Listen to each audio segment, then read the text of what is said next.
Olá, sejam todos bem-vindos ao outro podcast, seu espaço de entretenimento, conhecimento e discussões de ideias. Estamos aqui iniciando. Eu vou falar aqui, a gente hoje está iniciando o primeiro quebra de tabu aqui sobre sexo. É uma honra ter a senhora sentada aqui na mesa do outro podcast. Não conhecia o trabalho de sexólogo, como eu lhe falei. Depois que o pessoal já está sexólogo, eu falei, o que é sexóloga? Aí foi quando eu comecei a pesquisar e teve a Kátia, que eu lhe falei, que eu comecei a seguir, a estudar um pouquinho o assunto, para eu falar assim, vou começar a estudar de agora, porque quando chegar, eu já vou saber, eu tenho um norte de onde iniciar, né? Mas eu vou pedir para que a senhora se apresente, fale da sua naturalidade, porque sempre, quem está nos assistindo aqui agora, talvez lhe conheça, algumas pessoas aqui de Ascari também possam lhe conhecer, mas sempre vai ter pessoas de outros estados que vai passar a lhe conhecer. Então fique à vontade e seja muito bem-vinda. Tudo bem, boa noite, pessoal. É um prazer estar aqui com vocês, viu, Gleison e Jocta.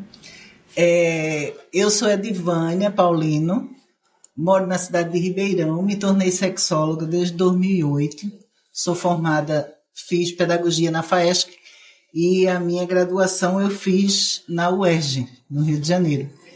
E me formei, sou especialista em trabalhos voltados para a sexualidade, para professores, para crianças. Ou seja, a minha formação é falar sobre a sexualidade e anatomia humana de todas as esferas, de todos os grupos de pessoas, sabendo que temos uma responsabilidade muito grande para falar sobre a sexualidade do outro. Não é verdade? Isso. Então é um prazer para mim estar aqui com vocês. Mais um prazer ainda estar aqui na cidade de Escada, que também já morei aqui há muito tempo atrás. E gosto muito dessa terra também, como gosto de passar informações importantes para as pessoas. E quando se fala no tema sexualidade, todo mundo quer saber, todo mundo tem uma dúvida. A sexologia, né? Como é que funciona? Dá uma palhinha. Como eu disse, né? Assim, falar sobre a sexualidade do outro é uma responsabilidade muito grande. E o tema sexualidade está presente desde o nosso nascimento, né? As pessoas às vezes acham que o sexólogo ele só ensina putaria. Mas não é assim. O sexólogo ele tem várias coisas que se aprimoram na sua área. Por exemplo, como eu falei antes, eu sou sexóloga, mas tenho um trabalho voltado para a educação. Mas também dou palestra para casais, dou palestra... Agora estou terminando um curso de massagem tântrica, porque assim, são coisas que vai puxando de uma coisa para outra. Então, a sexualidade e o sexólogo, ele é para estar em todas as funções, entende? Desde 2010, que é lei, tem em cada município um sexólogo para fazer trabalhos pedagógicos com as escolas. Isso é de tamanha importância. E a gente não vê. As pessoas criam um rótulo que, se colocar o sexólogo na sala de aula, o menino vai aprender safadeza. E a safadeza ela aprende sozinho, porque a gente já nasce com o estigma de saber que sexo existe. Vocês sabem disso, né? A gente tem um exemplo lá no passado do filme Lagoa Azul. Correto. Né? Porque aqueles dois atores, a encenação dali é mostrando que se você colocar dois seres humanos para viver em um local isolado, eles vão descobrir o sexo sozinhos. É a natureza, né? Por isso que é a anatomia humana, sexualidade é anatomia humana. Todo mundo, toda mulher menstrua, se não menstrua tem alguma coisa de errado, entende? Mas assim, nós fomos feitas para menstruar, crescer, menstruar, reproduzir. E morrer, né? Né? Aí, o homem também, do mesmo jeito. E essa questão da sexualidade vir para essa gama de dúvida que as pessoas têm, é porque falta conversa, falta fala. Talvez, se nós não tivéssemos tantas dúvidas sobre sexo, não precisasse de Edivânia hoje aqui. Qual é a relação entre a saúde mental e a vida sexual? A parte mais difícil das pessoas que têm, por exemplo, um filho com síndrome de Down, esse é um exemplo que eu vou dar, para chegar na saúde mental. A parte mais difícil para a mãe e para o pai, principalmente para a mãe, é que se ele for um adolescente, quando ele tiver na adolescência, os remédios que eles tomam, isso seja a criança que tem TEA, qualquer deficiência que ele tenha, a sexualidade dele vai aflorar. E quando se toma ansiolíticos, a sexualidade fica mais aflorada. É.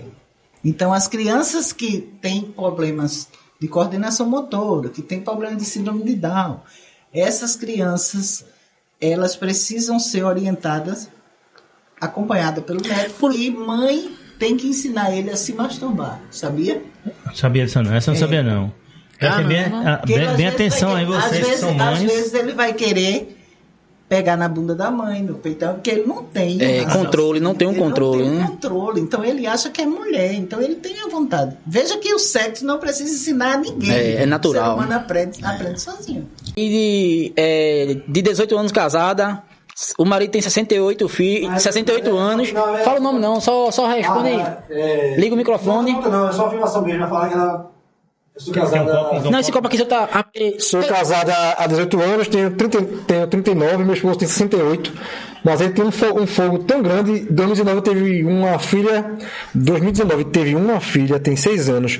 Por quanto tempo o homem tem filho? Acho que quer dizer, por quanto tempo o homem não consegue... ejacular enquanto ele estiver levantando. Enquanto ele tiver, não tem tempo certo para parar de fazer filho. Já a mulher tem, começar. Vamos para começar.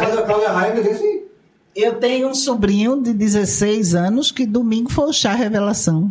Vai nascer um Dante aí na minha família. Eu brinquei com ele, né? Eu dizia a ele, quando eu via namorado na casa dele, eu dizia a ele: ô João, vem cá, João, tu não fica... Não, tia, eu não faço nada com ela, não. Aí realmente ele não fazia mesmo, não, só foi um menino. Então, a idade não influi. As pessoas transam o tempo que o corpo dela permitir. Mesmo aqueles homens que não têm ereção mais por conta da idade, viu, Fernando?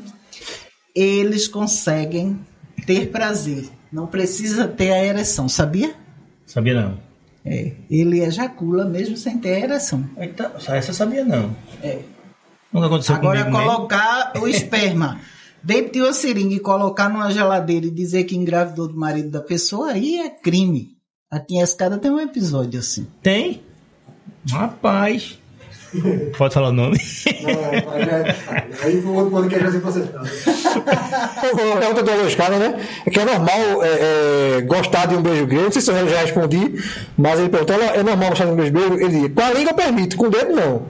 Mas o beijo grego é com a língua. Não é com o dedo, não. O famoso fio terra, a introdução do dedo no ânus do parceiro, é o famoso fio terra. Mas o beijo grego é carícias com a língua. É um beijo que você vai... Já tá dizendo, gente. Ninguém vai beijar sua boca, vai botar o dedo na sua boca. Você fez que nem um galetinho, que nem um galeta. Que ela resolve a parada. Outra, é normal a gente, homem, toda manhã amanhecer o dia com pinto duro? Normal, é da sua anatomia. Você quer fazer xixi. Se não tiver, tá morto, né? Se não tiver acontecendo isso, tá morto. Tem gente que faz xixi e não consegue que o pênis fique duro. E tá vivo. É massa pra gente urinar com o parlamento duro. E você, mesmo quando é criança, você vai fazer xixi e se arrepia. Não é? Professora, agora uma coisa assim, que isso aí é grave demais. É o acesso à pornografia muito cedo. Vou dar um exemplo por mim. Eu, por muitos anos, eu acho que eu fui pornô muito cedo. Coisa de amigos. E eu acreditava que toda mulher ruiva era atriz pornô. Porque quando eu era criança eu assistia um filme com mulher ruiva. E eu passei anos acreditando que toda mulher ruiva era atriz pornô. Quando eu era moleque, eu lembro disso. E assim, o risco de se achar que aquilo realmente é o sexo verdadeiro. O risco que está na mente de quando é introduzido de forma muito cedo, que aquilo é uma coisa. Aquilo não é sexo, é um ensaio. Mas assim, de achar que aquilo de fato é o sexo, que você vai casar, muitos homens casam, achando que vai fazer sexo igual ao vídeo pornô que ele assiste. Pô. E aquilo ali não é real, não é? Não, aquilo aí é 2 dias, uma cena de 40 minutos é feita em 2, 3 dias. Só que o corte faz parecer que é uma cena só. Uma cena só. Mas qual o risco que causa, que a senhora observa que tem causado, sempre nos homens? Vou chegar lá. A criança, quando nasce, a partir de 10 dias de nascido, 10 dias, ele tem que ir para o quarto dele. Faça o quartinho do bebê. Lógico que tem situações que a família não tem condições, mas vamos lá. A criança, a partir de 10 dias, ela já começa a identificar não só a voz do pai e da mãe, ela começa a identificar os sons. A criança, quando ela está mais sabidinha, 6, 7, 8, 9, 10 meses, 1 ano, 2 anos, ela começa a acordar e escuta os barulhos e começa a ficar quietinha do berço ou da cama, olhando para saber o que é aquilo. E ela, às vezes, vê o pai fazendo sexo oral com a mãe, ou a mãe fazendo sexo oral com o pai, e ele empurrando a cabeça da mãe. Para ela vai criar um trauma achando que aquilo é uma violência, que ela não sabe discriminar o que é que está acontecendo. Então, tem que se ter esse cuidado. A pornografia existe desde o tempo passado, né? Primário, né? Desde os primatas. Por que o sexo anal as pessoas fazem? Porque os homens lá no tempo da caverna era o sexo que eles praticavam. Então eles desenhavam lá robustamente lá nas paredes. Nas pedras, né? Nas pedras, naqueles desenhos rupestres. Então as pessoas associaram que podia se fazer o sexo anal. E passou a se perceber que se sente prazer, algumas mulheres sentem prazer de verdade e muitos homens gostam, 80% dos homens gostam. Então a pornografia é uma coisa de não deixar entrar na nossa casa, gente. Que a pornografia, ela é profana. Ela é um perigo, ela vai ensinar a você o sexo da forma errada, da forma arraigada. Olha como é importante isso, né? Veja, logo no começo da minha fala, eu disse, não se faz sexo anal sem camisinha. Eu não disse a vocês? Isso. Pronto. Por quê? Mesmo você fazendo, presta atenção, povo que está ouvindo essa live. Você vai fazer o sexo anal.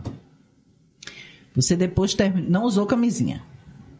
Aí você terminou o sexo, foi para o banheiro, tomou um banho, puxou a glândula do pênis, lavou tudinho, mesmo assim, lá no canal do seu pênis, ficou cloriforme fecais. Resto de fezes. Uma minúscula gota de fezes são trilhões, bilhões de bactérias. Então passou um dia, passou 2, passou 3, você vai ter sexo normal com a sua esposa, ou com a sua parceira, ou seja quem for, você vai fazer o sexo vaginal normal. Então, quando você goza, aquele resto de fezes vai para o colo do útero. Eu não estou falando do cocô inteiro, não, gente. Estou falando de coisa minúscula. Vai para lá. Né? Exatamente. Então, lá vai ser um dejeto que vai agredir aquela área. Que vai causar o HPV, que vai causar... AIDS. Pode transmitir qualquer doença sexualmente transmissível que você já tenha o vírus ou não. Porque qualquer doença sexualmente transmissível, ela cura, tem cura. 2 não tem cura e uma tem controle. A herpes tem controle. A herpes. Que às vezes a pessoa vai para Gaibu, aí chega de... Queimei tanto minha boca que tá ferida. Né? Mas não é, aquilo é herpes. Herpes é um vírus que está lá no sangue, que foi ou seu pai ou sua mãe, ou alguém estourou a bolinha da herpes, bateu lá, você não sabia, tocou, coçou alguma coisa, coçou o olho, pronto, pegou. Entendeu? E o HIV? O HIV não tem cura. A AIDS... Tem controle, né? Tem controle, mas tem cura. Não tem cura. Tem um controle. E a AIDS você pode morrer por conta de uma gripe, poxa, que você tiver. Porque a sua imunidade está baixa. A gente fica gripado por quê? Porque a nossa imunidade está baixa. Então, a AIDS, ela destrói a defesa do seu corpo. No nosso sangue existem os glóbulos brancos e os glóbulos vermelhos. Isso. Que os glóbulos brancos é a nossa defesa. Então, o vírus da AIDS, do HIV, quando se transforma em AIDS, ele se alimenta dos glóbulos brancos. Então vai acabar a sua defesa. Então, se você tiver uma diarreia de 2 dias, você corre o risco de ter. Hoje, existem os coquetéis, existe o tratamento. No passado, você às vezes precisava tomar 2 vezes ao dia. Tinha pessoas que chegavam a tomar 24 comprimidos. Eu amo gangue. Em uma dose, mas tomar 2 vezes ao dia. Com o passar dos anos, agora, nos dias atuais, Tem pessoas que têm um vírus, a carga viral, ele faz o controle, não tem uma vida sedentária, não bebe, não dorme tarde, não se alimenta de qualquer jeito. Então ele às vezes tem uma carga viral lá embaixo, que hoje em dia já tem mulheres que têm um HIV, engravida e a criança nasce de parto normal e não tem o HIV. Porque no início, todo mundo que tinha um HIV, o parto tinha que ser cesáreo. Porque na hora do parto, geralmente era antes do parto, para que a criança não nascesse, para não engolir o resto do parto, que ali tinha sangue, então a criança automaticamente iria, chama-se a transmissão vertical.